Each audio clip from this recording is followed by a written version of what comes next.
I don't know how many of you know this, but I actually have really bad motion sickness. If I ride in the passenger seat of a car for more than 5 minutes, I get a tummy ache. I start feeling yucky, like I want to puke.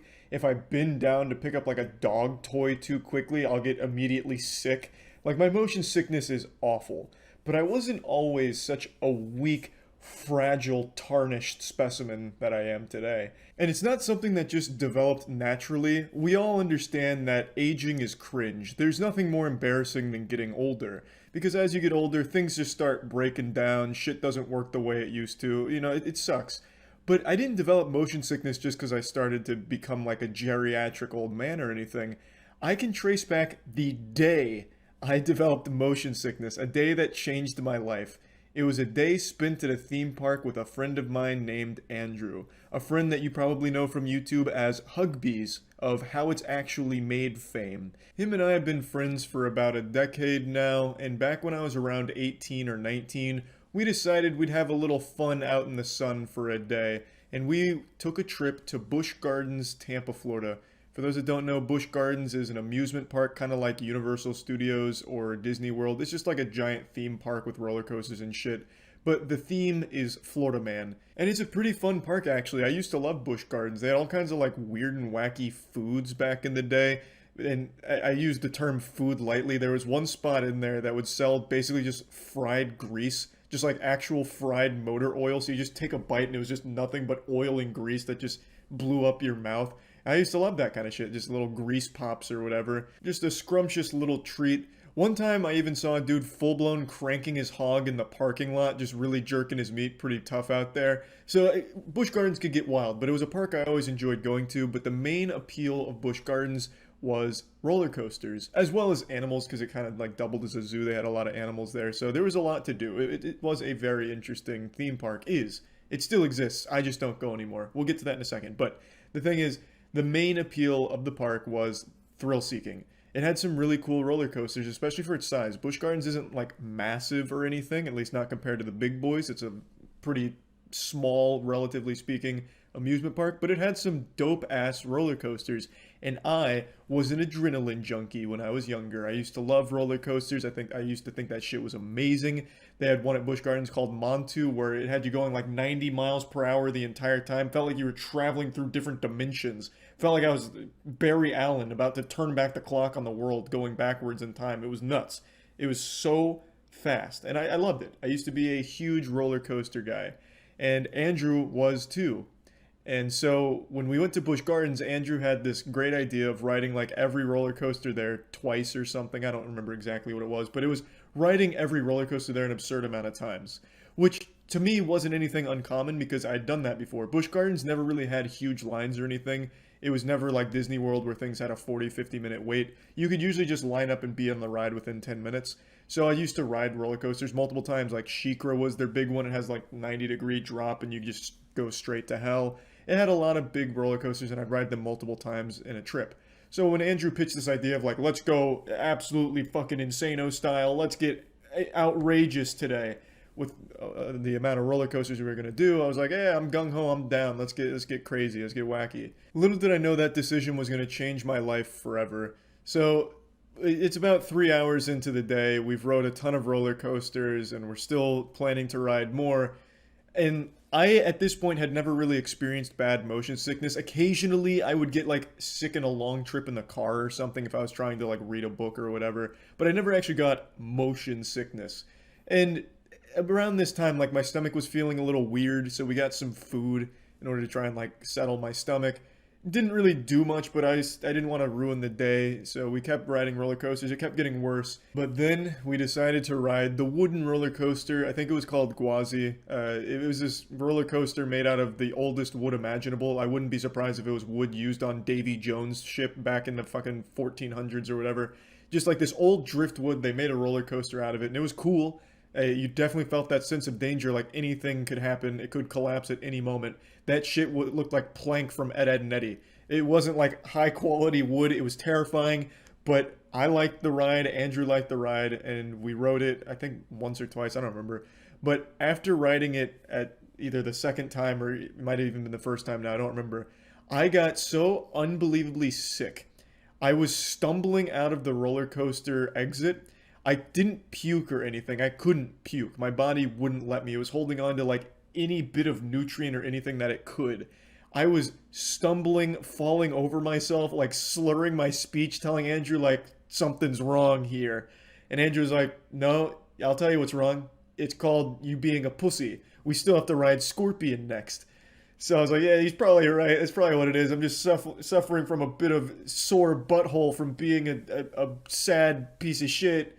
So I was like, I was just following him the best I could, the Scorpion, while I'm very much struggling to keep my balance. We finally make it to Scorpion, which is another roller coaster. It's a really small one. It's like a 45-second roller coaster at most. And I was like, I can do it. I can muscle through this. So we're walking towards the entrance, and I fucking collapse. I fall to the ground onto my knees, and I'm fucking delirious from how sick I feel. Andrew was like mad at me. He's like, "Charlie, you're ruining my day. What are you doing? Stop with this tomfoolery. This is childish. Pick yourself up. We got a roller coaster to ride." And I am struggling. I told him to like just ride it without me, like don't let me ruin your day. Go have some fun or whatever. And he's like, "Okay, I'll go ride it myself." So Andrew just fucking leaves me there on the actual pavement outside of a gift shop near Scorpion. I didn't make it all the way to the entrance. There's like a little gift shop on the way.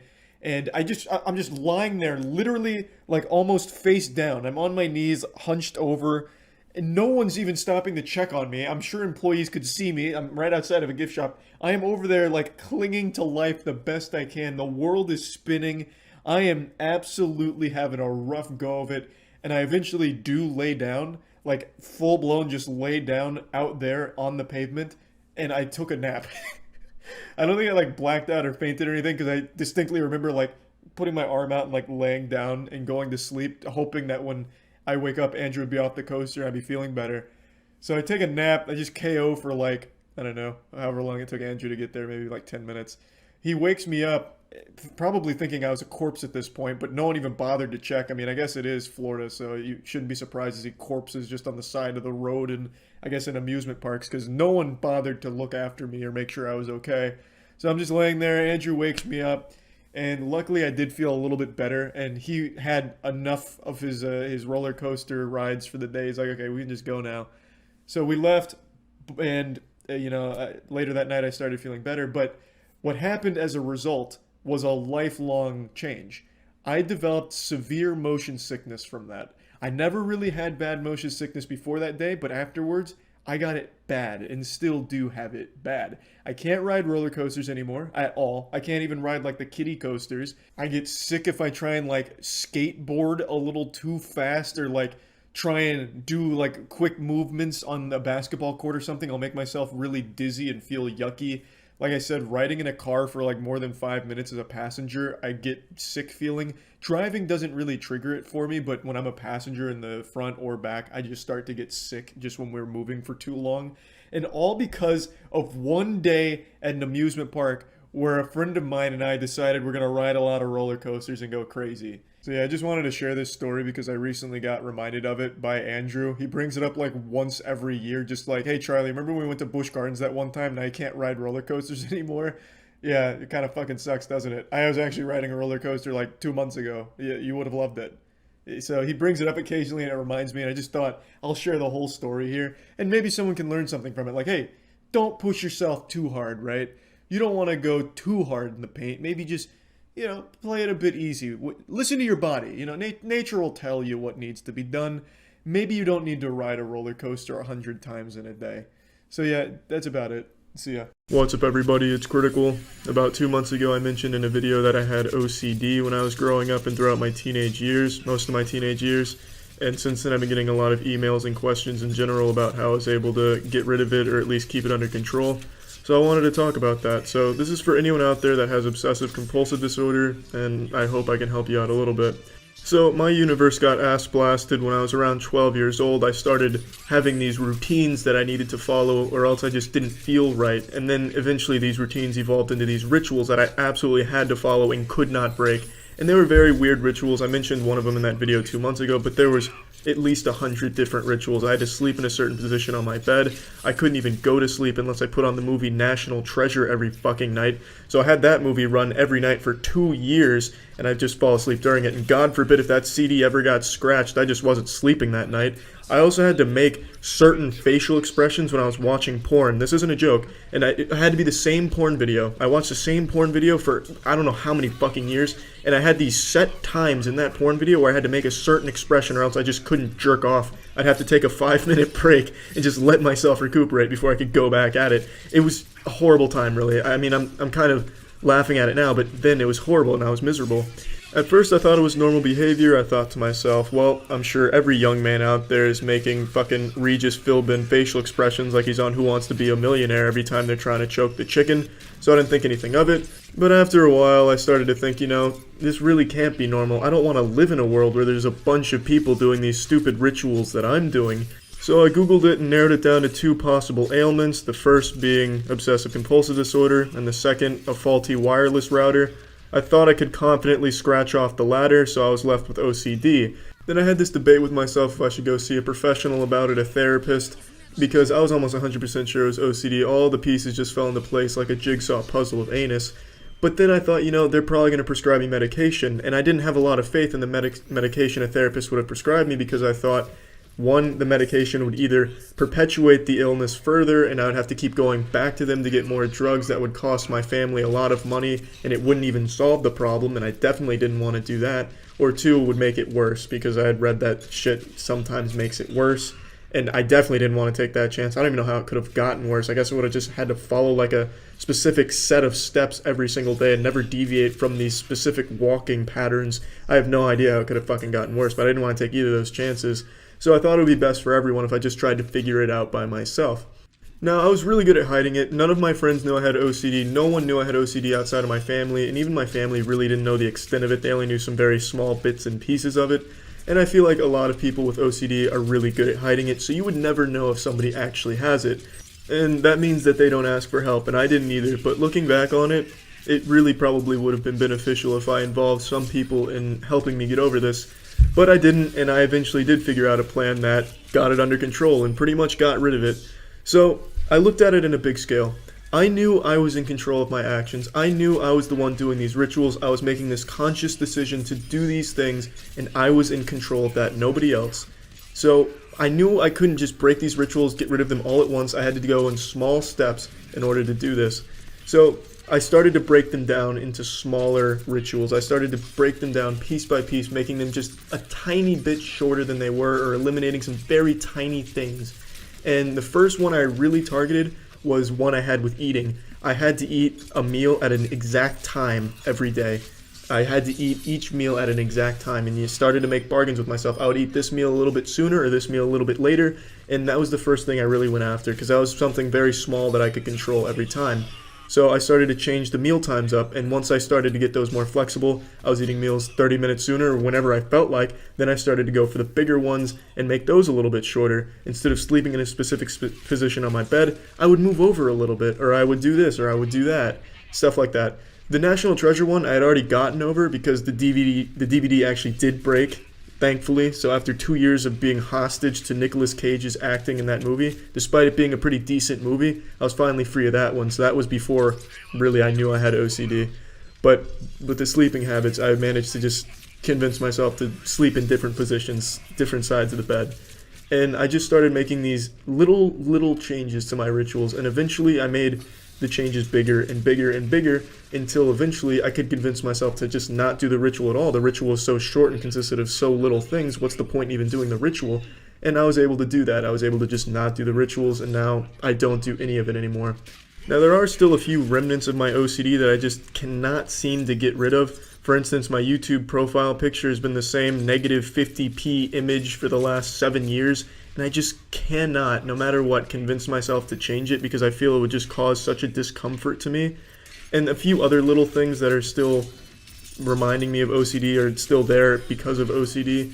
But for the most part, it is completely gone. I don't struggle with it anymore. I'm not miserable because of it anymore, or miserable in general. And I know how hard it is to ask for help, especially if you have embarrassing rituals, but it's really, that's the best piece of advice I can offer you, is to ask somebody for help. in breaking the rituals. For instance, I would have loved if I asked somebody to make sure I don't do this specific component of a ritual or something like that and make sure I stick to it. That would have definitely made it easier, and I probably would have gotten over it a lot sooner. Overall, I just hope me talking about the subject and sharing my experience with OCD and how I got over it helps somebody out there come up with a plan, or inspires them to ask somebody for help in getting past it and getting rid of it or keeping it under control or something along those lines. So hopefully this helps somebody out there. And yeah, that's it. See ya. Here's a little touching story for all of you from my past. I believe this was in my freshman or sophomore year of high school. And, puberty was coming in full swing. My body was changing. I was getting hair on my nutsack, my butthole. My height really wasn't changing. I've pretty much been short my whole life. 5'6" has pretty much been my max level cap. Hopefully soon there'll be a new patch or a new expansion set to this godforsaken world where they can increase my height without having to obliterate my fucking legs in some back alley meth lab. But anyway, that's not really part of the story about me being short. Anyway, I was going through a really hard porn addiction phase. I was an absolute porn fiend. And one day before class, I wanted to see some vagina. I wanted to ejaculate. I wanted to just bust a nut real hard before class. But I couldn't. I watched a lot of porn for the better part of 25 minutes, which for me was a bender and a half. Usually I would have come 3 times during that period back then. But on this cursed day, my well was dried up and I had no more semen left to give my boxers. It's also worth noting as an important detail, during this time I never needed to jerk off. I never even knew how. I'd always just ejaculate after getting an erection, and sometimes I'd try different techniques like slapping it around or something to see if that helped the sensations or anything, but I never really jerked off. That's the point here. I could ejaculate using just the power of my intellect and euphoric gamer senses. I was able to just propel cum when I was stimulated visually or mentally. Alright, so now take that little nugget of wisdom and put it in your back pocket and save it for trivia night. It's going to play a major role in the plot a little further down the line in this story. So I wanted to stay home and just ejaculate because I thought something was wrong with me. I thought my dick stopped working or God banned me from ejaculating. I just thought something was awry and I wanted to stay home, but my parents wouldn't let me because that day we had a school play to perform. It was Hamlet and I was playing the role of fucking P. Diddy. Who's the character with the P in his name? Palpatine? Jesus, it's definitely not fucking Palpatine. I'm not playing Chancellor Palpatine or anything like that. It's like Polonius. I was playing Polonius, and he gets stabbed, and I guess that's like crucial to the story maybe. So I couldn't miss it. My parents didn't want me to miss it. They'd already planned on going to see it, so I couldn't skip school that day to ejaculate. Plus, that's not exactly a strong reason. I was very forward with why I didn't want to go to school. I was telling my parents, look, I just want to come. No sane parents can be like, you know what, that's a good excuse, Harold. Let's not send him to school today. So I get sent to school. I go through school per usual, and the play was supposed to take place right after school ended. So, yeah, I was able to push back the desire to ejaculate and all that for the entire school day and up till the play, and I was rehearsing my lines or my actions. And all of a sudden, all at once, it was like a light switch went off. It was like I was having a fucking Jimmy Neutron brain blast in like the costume room, and all I was seeing was porn. Like my eyes just rolled into the back of my head, and all I was looking at was porn. Like I was Professor Xavier who just jacked into Cerebro, and I was seeing all of the porn that I'd ever seen in my life all at once. And I got hard as a fucking rock.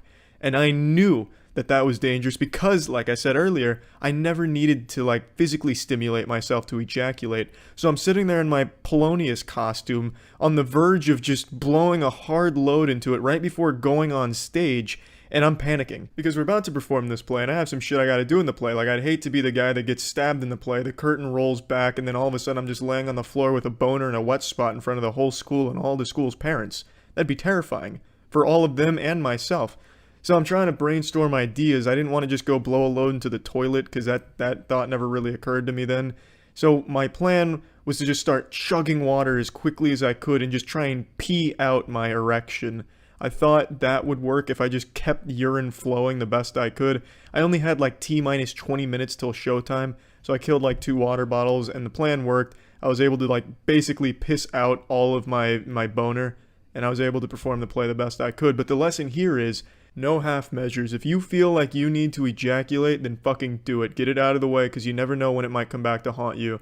You might be in the middle of a school play, and then all of a sudden you're spitting out baby gravy into your costume and trying not to cry in front of the whole class. Just don't edge for like 9 hours. Just get it done, get it over with, and then be productive for the rest of the day. That's the lesson. I guess the lesson is quite literally jerk off if you need to. That's it. See ya.